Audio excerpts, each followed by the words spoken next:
السلام عليكم المشاهدين الكرام، كي دايرين؟ لاباس عليكم؟ نتمنى تكونوا بألف خير ان شاء الله. صباحكم مبروك ان شاء الله. واحد الصباح اليوم المشاهدين الكرام، واحد الصباح شميش تقول راه غنعوم في هذا الشاطئ هذا. شوف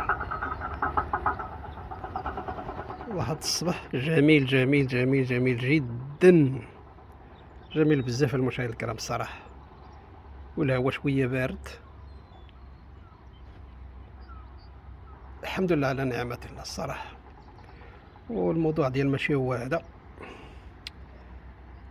حيت ما مشت ورا من الصباح قذفوا يد الحسيمه، مشت ورا تبارك الله يجي الجو المليح، ولكن السما شويه الحرقه الصباح، ولكن ماشي بزاف، شويه وصافي. واحد الجو زوين بزاف الصراحه، الجو زوين زوين زوين زوين زوين زوين. اللي بغينا نهضروا هو في واحد الموضوع اللي كيوقع بزاف بزاف بزاف بزاف هنا في النواحي ديال الحسيمه صراحه. بنادم كيشنق راسو، كيقتل راسو. اما هي الله السيمانه اللي فات عاوتاني واحد السيد عاوتاني نفس المشكل، ما بغيتش نديرو دابا حيت كتر هذا الشيء بزاف المشاهدين الكرام، كتر هذا الشيء بزاف. بنادم كينتحر، ما نعرف علاش، الله اعلم، ولكن اسباب راهم باينين، مشاكل اولا كيكون يعني ماشي هو هذاك اللي بغيت نقول. وهو علاش بنادم كينتحر، علاش بنادم كينتحر. ولكن خليونا بعدا نشوفوا اش واقع لهذا السيد بالضبط، وداك الساعه نكملوا يعني الفيديو ديالنا اخر، لان هذا الشيء راه خطير. عندنا ما نقولوا فهاد نتمنى ان شاء الله تشوفوا يعني الفيديو من البدايه حتى النهايه، لانه هذا الشيء راه غيهم جميع الناس، جميع المسلمين والناس كل شيء. بس راه ما يهمها. نتمنى ان شاء الله تكمل الفيديو الاول حتى الثالث، تفهم كل شيء، شن الحوايج اللي يخص بنادم ان يفهم. قال لك نعم سيدي، 50 يضع حدا لحياته شنقا ضواحي الحسيمة.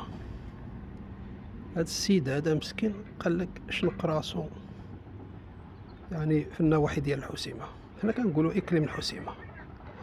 بس راه مهما السيد هو مسكين، غاس يعني يفدي خمسينات يجي يفيخ في النص. دابا غتسمع التفاصيل علاش جعل حدا لحياته. سمعوا المشاهدين الكرام، المشاكل كيوقعوا بزاف بزاف بزاف، كنسمعوا كيشنقوا راسهم ولا كيلوحوا راسهم ولا، المهم بزاف المشاكل. المهم غنقراو عليكم داكشي بالتفصيل. المهم راكم نغام من موقع من ديوسين على حسب دي مواقع التواصل الاجتماعي. أقدم شخص يبلغ من العمر 51 عام. هذا السيد عنده 51 عام المشاهدين الكرام، راه ماشي كبير، 51 عام. واسمعوا مزيان، صباح اليوم الثلاثاء 3 يناير الجاري، يعني البارح في الصباح، البارح في الصباح 3 في الشهر، كانت 3 في الشهر المشاهدين الكرام. إذن طيتما السيدة يجي يفيق في النص، يعني إذن الثلاثاء في الصباح على يعني الجري على الانتحار بعد ربط عنقه بجذع شجرة اللوز بدوار، يعني بدوار إزرياحا التابعة لجماعة الترابية السنادة بإقليم الحسيمة.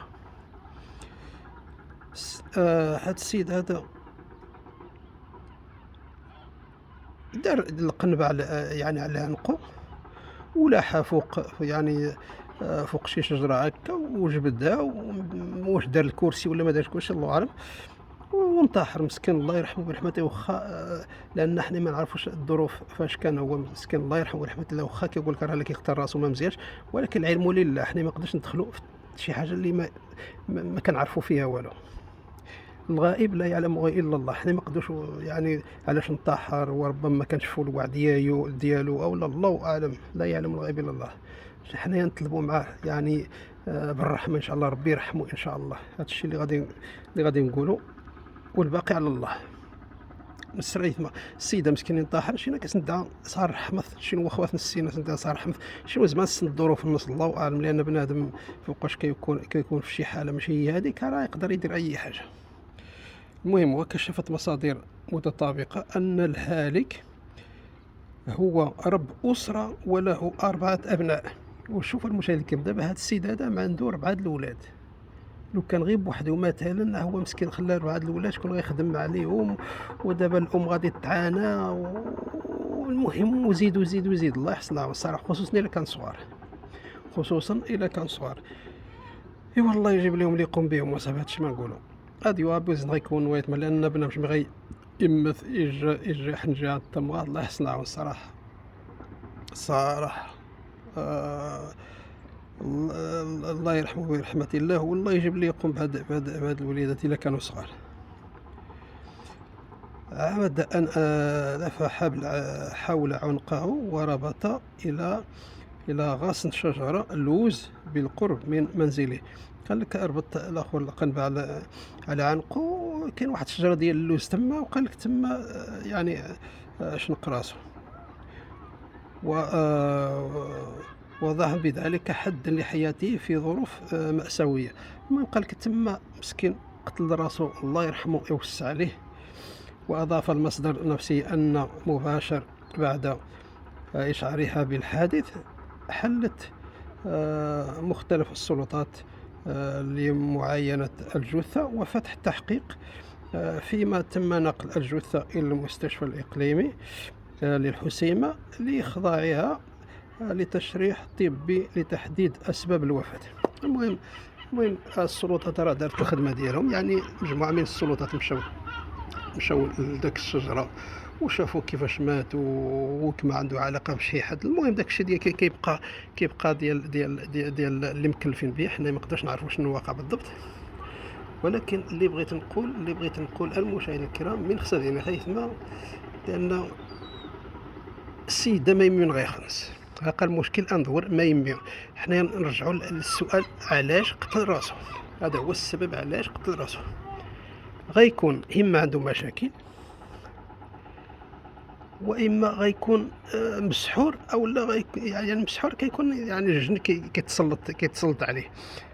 وهذا هو المشكل اللي كاين دابا. العائله ديال هذا السيد هذا لو كان يعني شافوا في واحد الحاله ماشي هو هذيك يجريو عليه، يعني يديو للطبيب الا ما كان الطبيب ما يديرو يديو يعني يدير الرقيه الشرعيه، لان هذا الشيء هذا لان حنا كنقولوا السحر اغلبيه هو اللي كيدير هذا الشيء هذا، لان يعني كيتسلطوا عليه الجنون، والجنون خطره كيديوه باش ينتحر. لان هذا الشيء اللي كاين، لان اصلا هذا الشيء ديال الانتحار راه ما كيجيش غير هكا، يعني ما كيجيش غير هكا، ضروري ما يكون سبب، لان ما يمكنش هو يمشي ينتحر بدون سبب. ما يمكنش انت غادي تنتحر بلا سبب، لان السبب هو الا لقيتو يعني شي واحد كيتعصب ولا ما شنو كيقول، عرفتي بلا هو ماشي مزيان، ايوا بنادم يقوم به قبل ما يدير شي كارثه. هذا الشيء اللي كاين، لان المشكل هو هذا الشيء راه يعني ما قتل راسو حتى يعني عائلته راه شافوا ماشي مره ماشي جوج، يعني عنده شي حاجه ماشي هي هذيك. ونتمنوا ليه ان شاء الله يعني الرحمه والمغفره، هذا الشيء اللي نطلبوا ليه، والله يصبر عائلته الصراحه وخصوصا ولادو ومرته، لان هذا الشيء راه صعيب الصراحه، صعيب ما تبغي حتى شي عدوك ما تبغيش هذا الشيء هذا اللي دار هذا السيد هذا الله يرحمه ورحمه الله، والله يوسع عليه هذا الشيء ما نقولوا. ونوصيكم بواحد الحاجه، الا لقيتوا يعني ولدكم او لا امراه ولا راجل يعني في شي حاجه ماشي هي، خصو بنادم يتعالج قبل ما يدير شي كارثه، لان اصلا هما فوقاش كينتحروا راه ما كيعرفوش شنو كيديروا، راه ما كيديروش متعمدا، لان ما يمكنش هو يمشي يقتل راسو غير هكاك وصافي، لان السبب راه كاين. هادشي ما نقولوا خصكم تعالجوا داك السبب يعني اللي بنادم راه فيه قبل ما يوصل لشي حاجه ماشي هي هذيك. ونتمنى المشاهدين الكرام عجبك الفيديو، وما تنساوش تبارطاجيو فيه، تمسوا تعاونوا بالله، والسلام عليكم ورحمه الله وبركاته.